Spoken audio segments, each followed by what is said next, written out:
بیوی فوت ہو جائے تو لوگ کہتے ہیں کہ اس کو کندھا نہیں دینا چاہیے. اسی طرح جب تدفین کا مرحلہ آتا ہے تو شوہر کو چہرہ دیکھنے نہیں دیتے.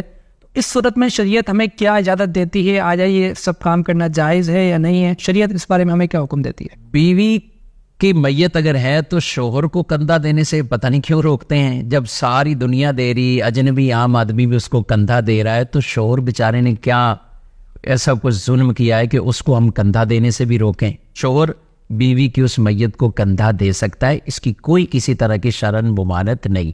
جہاں تک چہرہ دیکھنے کے حوالے سے، تو شوہر اپنی مرحومہ بیوی، فوت شدہ بیوی کا چہرہ بھی دیکھ سکتا ہے.